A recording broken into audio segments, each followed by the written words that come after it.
Good morning everyone. हम इस video में आईओटी टूल्स में कोड जनरेटर के बारे में डिस्कशन करेंगे। इससे पहले वीडियो में हमने आईओटी टूल्स के रूप में शेफ, पपेट, नेटकॉफ और दूसरे जो टूल्स हैं उन पर हमने डिस्कशन किया था।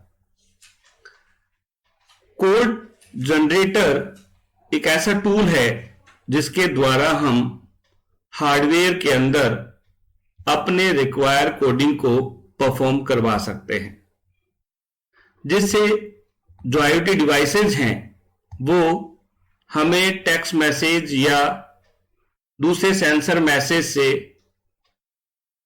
एक्शन को परफॉर्म कर सकती है। इस वीडियो में हम कोड जनरेटर का इंट्रोडक्शन के साथ साथ किस तरीके से कोड को जनरेट किया जाता है वो देखेंगे।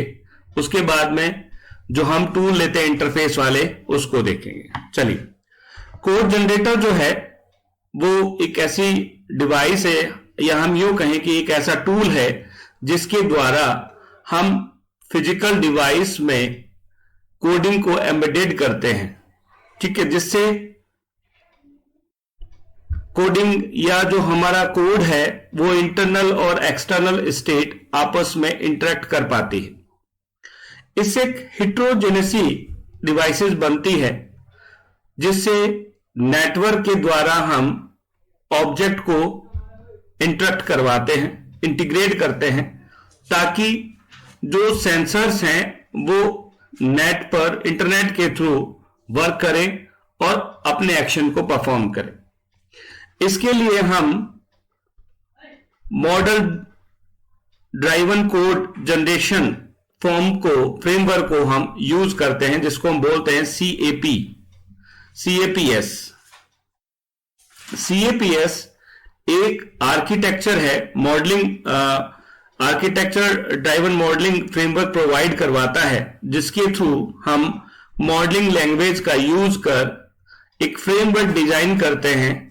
ये फ्रेमवर्क कोड जनरेशन में सपोर्ट करता है और जिससे हम मल्टीपल प्लेटफॉर्म पे अपने डिवाइस को अपने अकॉर्डिंग या अपने आईओटी के एक्शन के अकॉर्डिंग हम यूज कर सकते हैं।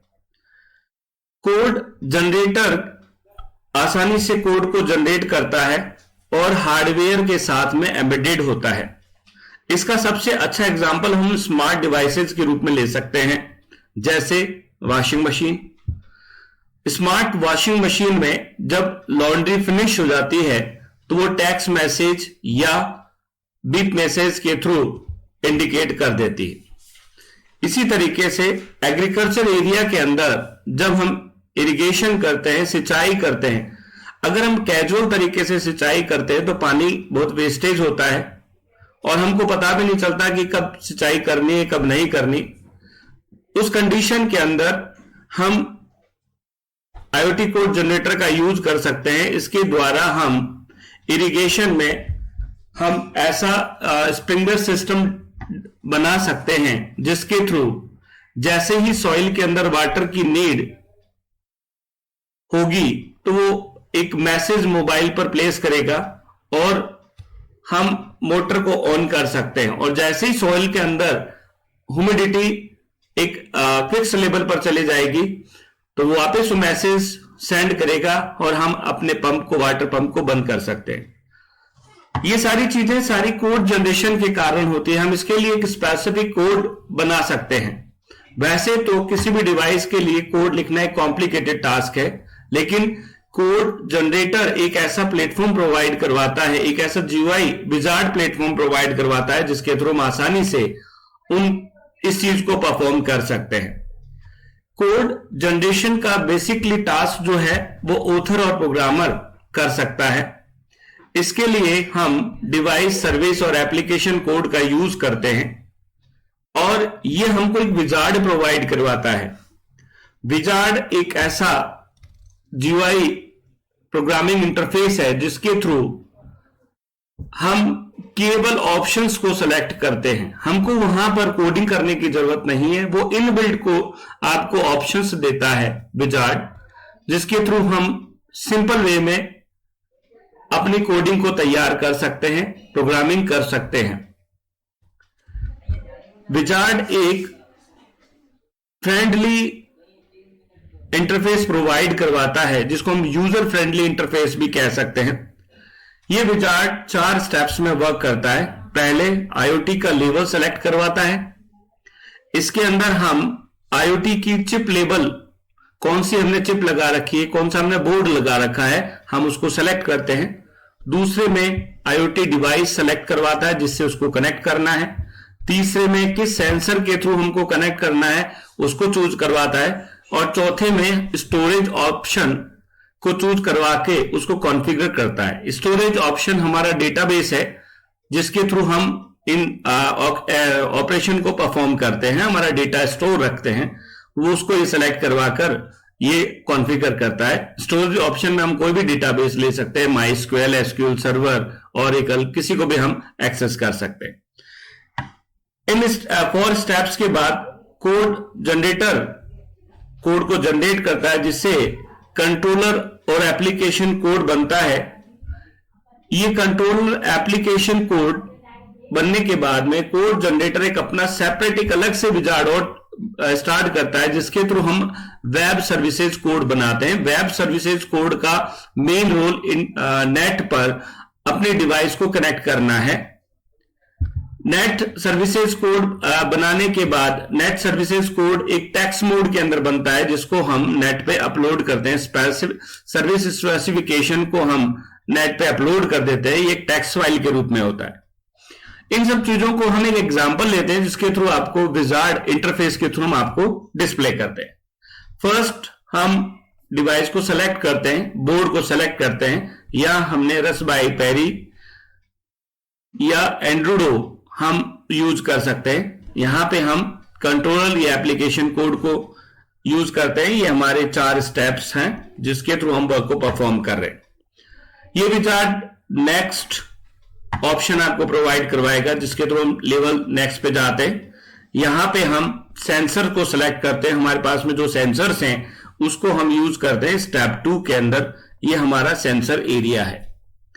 नेक्स्ट हम क्लिक करते हैं तो हम जाते हैं कोड जनरेटर या एप्लीकेशन कोड पर। यहां पर कॉन्फ़िगरेशन को हम डेवलप करते हैं, कौन सा हमारा डेटाबेस है हम उसको यहां पे एक्सेस करते हैं। देन नेक्स्ट के अंदर हम एसक्यूएल के जो पासवर्ड हैं कनेक्टिविटी के, उसको हम यूज करते हैं। जो भी हम एसक्यूएल लैंग्वेज ले रहे हैं उसका यूजर आईडी क्या है, होस्ट कौन सा है, पासवर्ड और डेटाबेस का नेम, ये सारी चीज हम यहाँ पे उसको फिल करवाते हैं। चारों स्टेप हमारे कंप्लीट होने के बाद में कोड कंट्रोलर कोड को जनरेट करता है। ये कोड टेक्स्ट मोड में होता है। इसके बाद में एप्लीकेशन कोड बनता है, ये भी टेक्स्ट मोड के अंदर होता है। और इसके बाद वेब कोड, ये हमने अभी तो आपको पहले बताया था कि किस तरीके से आईओटी कोड जनरेटर जो है सर्विस जनरेटर, वो अपने इंडिविजुअल विजार्ड में वर्क करता है, जिसमें वो अपने सर्विस स्पेसिफिकेशन को चूज करवाता है, फाइल्स को उसमें वो चूज करवाता है। उसके बाद में वो उसका सर्विस कोड डिजाइन करता है। सर्विस कोड डिजाइन करने के बाद विजार्ड फिनिशिंग पर दिखाता है, और उसके बाद में विजार्ड एक अपना आईओटी कोड जनरेट कर देता है। कोड जनरेटर अपना कोड जनरेट कर देता है जो टेक्स्ट मोड के अंदर होता है। ये हमारा प्रोग्रामिंग कोड इसने केवल विजार्ड के थ्रू बना दिया, जिसको पहले हम कभी इंडिविजुअल किसी लैंग्वेज में कोड करते थे। यहां पर सीधा इसने कोड बना दिया जिसको हम अपना वेब पर अपलोड करके हमारे हार्डवेयर और जो हमारा डेटाबेस है, हमारा जो सर्वर है, उससे हम कनेक्ट कर सकते हैं और हम इस डिवाइस को यूज कर सकते हैं। आई थिंक आपको आईओटी कोड जनरेटर के बारे में समझ में आया होगा। अगर आपकी फिर भी कोई क्वेरी रहती है तो आप मेरे चैनल को सब्सक्राइब कर मेरे वीडियो कमेंट बॉक्स में आप मैसेज भेज सकते हैं मेरे को। Thank you and good day.